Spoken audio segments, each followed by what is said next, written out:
Venkateswara gold తాకట్టులో ఉన్న మీ బంగారాన్ని విడిపించి కొనబడును. రాజశేఖర్ గారు మెగా కాంపౌండ్లో ఉన్న హీరోలందరితో చేసేసారు. ఏంటి ఈ ప్రత్యేక ఒక్క వరుణ్ తేజ్ గారు ఒక్కరితో చేయలేదనుకుంటా. అవునండి, అది కూడా గద్దెలకొండ గణేష్ చెయ్యాలి, మిస్ అయింది యాక్చువల్లీ. లేకపోతే అది కూడా లేకపోతే 100% ఆయన కూడా ఫుల్ఫిల్మెంట్ కవర్ అయిపోయింది. అయిపోయారు. ఓకే సార్, ఫ్యూచర్ లో చేస్తారేమో లేండి. అంటే ఏంటి అసోసియేషన్ ఏంటి, అంటే ప్రతి ఒక్కరితో చేయటం అంటే అంటే ఒక బేసిక్ ఫార్ములా లేకపోతే ఏదో ఇది లేదు, కానీ ఫస్ట్ నేను స్టార్ట్ చేసింది రామ్ చరణ్ గారితో అండి. ఏ మూవీ అండి? ధృవ అండి, ధృవ సురేందర్ రెడ్డి గారి, సేమ్ సురేందర్ రెడ్డి గారి, సేమ్ అది ఆ కాంబినేషన్ చేస్తాను. ఓకే. సో దాంట్లో కూడా లైక్ ఒక నాకు బాగా యాడ్ అయింది ఏంటంటే, దాంట్లో ట్రైలర్లో ఉన్నాను దాంట్లో నేను యాక్చువల్లీ. ట్రైలర్లో అంటే రామ్ చరణ్ గారు అంటారు ట్రైలర్లో, అంటే ఎవరినైతే పట్టుకుంటే మనం ఈ కేసు అంతా సాల్వ్ చేయొచ్చు, ఇతన్ని టార్గెట్ చేసి ఇతను పట్టుకుని సాల్వ్ చేస్తాను ఒక ఆయన డైలాగ్ వేసిన తర్వాత ఇమీడియట్గా నా ఫోటో పడుతుంది అక్కడ, నా క్యారెక్టర్ ఫోటో అక్కడ. సో అందరూ చూసి అంటే అది ఎలా కన్వే చేస్తుంది అని అంటే, ఇతను మెయిన్ లీడ్ మెయిన్ క్యారెక్టర్ అనుకుని ఆ విధంగా కన్వే చేయాలి. ఇంకా అందరూ ఇదేంటి ఇంత పెద్ద క్యారెక్టర్ చేస్తున్నాం, అందులో సురేందర్ రెడ్డి గారు సెకండ్ మూవీ ఏం చేసావు, ఎలా మేనేజ్ చేసావు అన్నట్టు ఇంకా అందరూ అడిగారు. సరే తర్వాత తెలిస్తే లేరబా మీకు సినిమా ఏం మాట్లాడలే, అవునా అయ్యుండొచ్చేమో నా అదృష్టం అలా మాట్లాడి చేశా. సో తర్వాత ఇన్సిడెంట్లీ క్యారెక్టర్ ఏంటంటే ఒక హవాలా బ్రోకర్ అండి, ఓల్డ్ సిటీలో ముస్లిం గెటప్ క్యారెక్టర్ అది. హవాలా బ్రోకర్, యాక్చువల్గా హవాలా బ్రోకరే కానీ at the back end police informer. So ఎవరినైతే పట్టుకొని మనకి ఇన్ఫర్మేషన్ తెచ్చుకుంటే మనకి కేసు సాల్వ్ అవుతుందంటే ఆ ఇన్ఫార్మర్ దగ్గరికి వెళ్ళి ఇన్ఫర్మేషన్ తెచ్చుకుంటే కేసు సాల్వ్ అవుతుంది అని కన్వే యాక్చువల్గా. బట్ ఆడియన్స్కి అలా అర్థమైంది ఇది మెయిన్ క్యారెక్టర్ అని. సో అది కూడా ఏంటంటే ఓల్డ్ సిటీలో చేసాము, మన ముర్గి చౌక్ ఉంటుంది అక్కడ ముర్గి చౌక్లో చేసాము. తర్వాత ఏంటంటే బాగా అది ఏంటంటే రామ్ చరణ్ గారికి కూడా గుర్తుండిపోయే సీన్ ఏంటంటే, అది చార్మినార్కి ఒక 1 కిలోమీటర్ డిస్టెన్స్ బిల్డింగ్ మీద పెట్టారు కెమెరా అంతా. అంటే ఆ ఐడియా ఏంటంటే మేము ఇలా జాయిన్ అవుతాం, బ్యాక్గ్రౌండ్ చార్మినార్ కనబడుతుందని. వినోద్ రెడ్డి గారు మన కెమెరామెన్. సో ఒకసారి ఫ్రేమ్ పెట్టి చూశారు. అంటే అది అంటే సురేందర్ రెడ్డి గారితో చేసినది ఇంకా కొత్త, నాకు అంతమంది పరిచయాలు ఏమీ లేవు. అయిపోయింది, సరే ఆయన ఏదో డైరెక్ట్ గారితో ఏదో మాట్లాడారు, ఒక డైలాగ్ చెప్పాను. అయిపోయింది, వెంటనే మేనేజర్ కాల్ చేశారు, రాజశేఖర్ గారు కింద వచ్చేయండి, ఇంక ఇక్కడ షూటింగ్ లేదు నేను. బాబు ఇదేంట్రా బాబు, ఏంటి ఏమన్నా నేను తేడా చేసానా, తప్పు అంటే డైలాగ్ అయినా తప్పు చెప్పానా, ఏమైందిరా బాబు క్యారెక్టర్ పోయిందా అనుకున్నా. సరే సైలెంట్గా వెళ్ళిపోయి బయలుదేరండి మీరు కార్లో ఉన్నారు. వచ్చేసాం, అంతా అయిపోయింది, కార్ ఎక్కి సడన్గా చార్మినార్ దగ్గర ఆగింది. ఆపోజిట్లో రామ్ చరణ్ గారు ఇంకో కార్లో దిగారు. నా పక్కనేమో ఒక అసిస్టెంట్ డైరెక్టర్ ఒక వాకీ టాకీతో, సార్ పక్కనేమో ఇంకో అసిస్టెంట్ వాకీ టాకీ.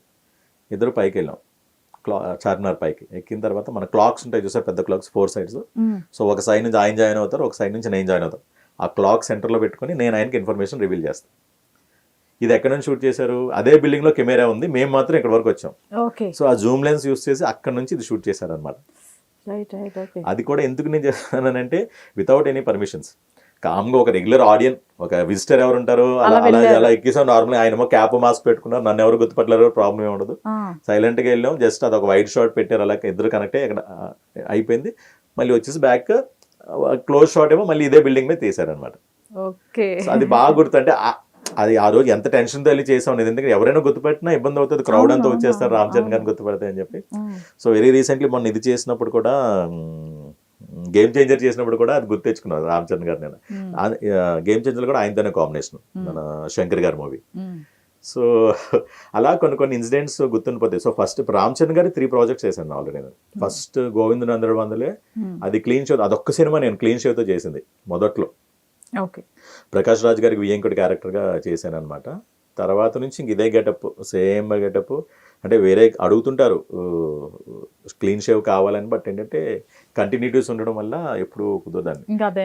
అదే ఫ్లాష్ బ్యాక్ ఎపిసోడ్కి అడుగుతారు, ఎందుకంటే ఏజ్ డిఫరెన్స్ చూపించాలి కదా. సో కంపల్సరీ అప్పుడు క్లీన్ షేవ్ చేయమని అంటారు, బట్ పాసిబిలిటీ ఉండదు.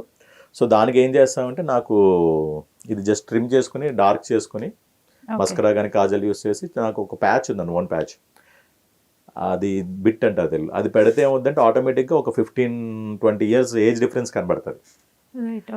సో దానివల్ల ఫ్లాష్ బ్యాక్ ఎపిసోడ్స్కి అది యూస్ చేస్తున్నాం అనమాట. దానివల్ల అలా మేనేజ్ అవుతుంది.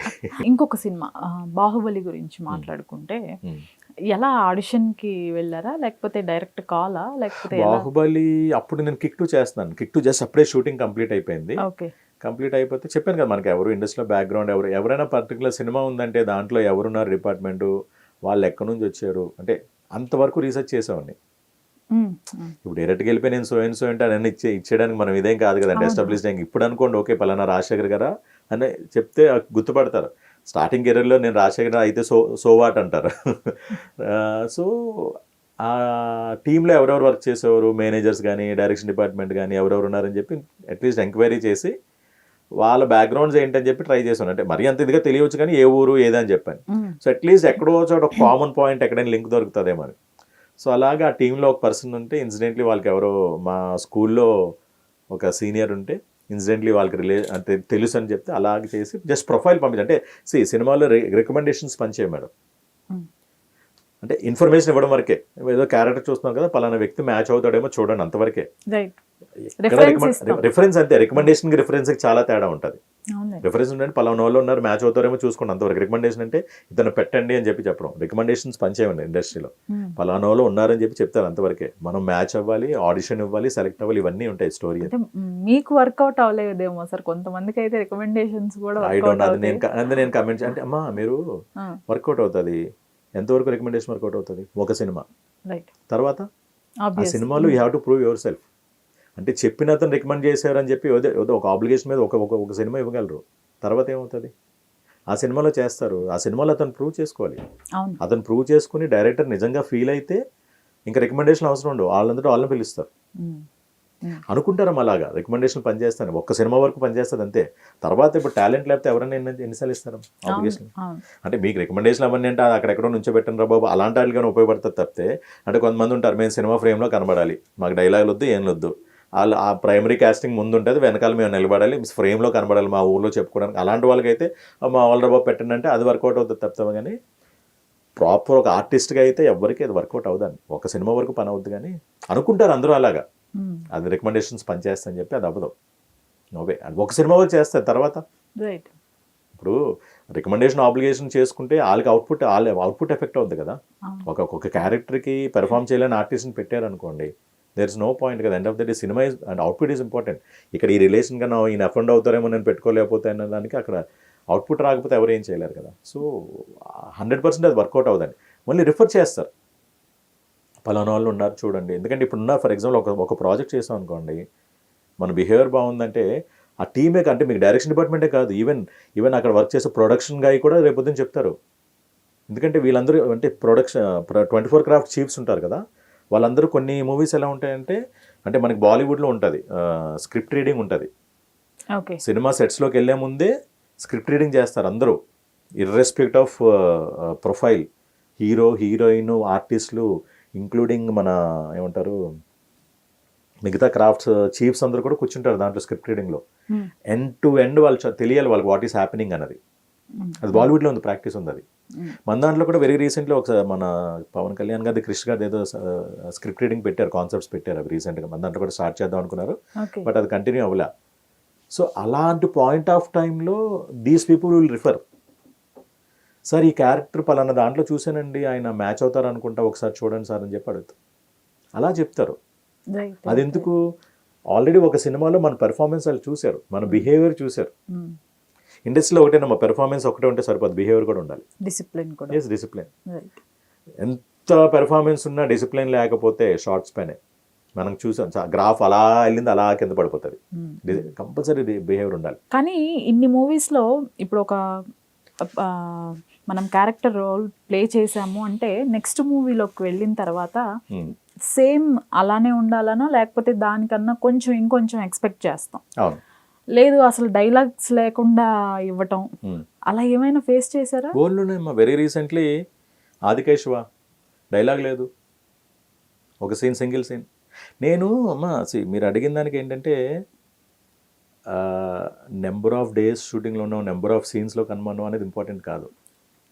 లేదు సార్ నేను అంటున్నా క్యారెక్టర్ ఇంపార్టెన్స్, అదే చెప్తున్నా ప్రామినెంట్ కాదా అన్నది.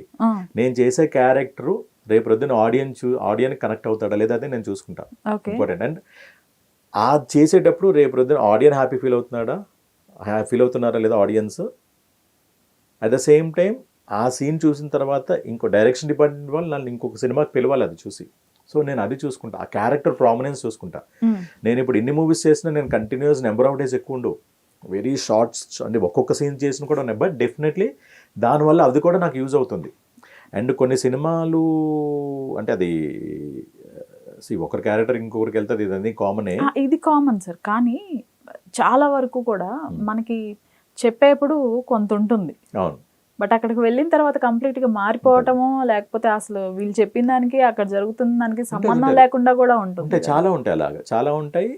అంటే ఇప్పుడు ఇంకా ఆ టైంలో ఎలా అంటే కాంప్రమైజ్ అయ్యి చేసేసి కాంప్రమైజ్ అని కాదు, మనం అర్థం చేసుకోవాలంతే. అదే చెప్తున్నానమ్మా. ఇప్పుడు కొంతమంది ఆర్గ్యుమెంట్ చేసే వాళ్ళు కూడా ఉంటారు. మీరు చెప్పిన సినారియాలో ఆర్గ్యూ చేస్తారు, నాకు ఇది చెప్పారు ఎందుకు నాకు ఇవ్వట్లేదు, నాకు ఈ డైలాగ్ అన్నారు ఎందుకు ఇవ్వట్లేదు నాకు డైలాగు, లేదంటే నాకు ఈ సీన్లు ఎన్ని సీన్లు అన్నారు నాకు ఎందుకు.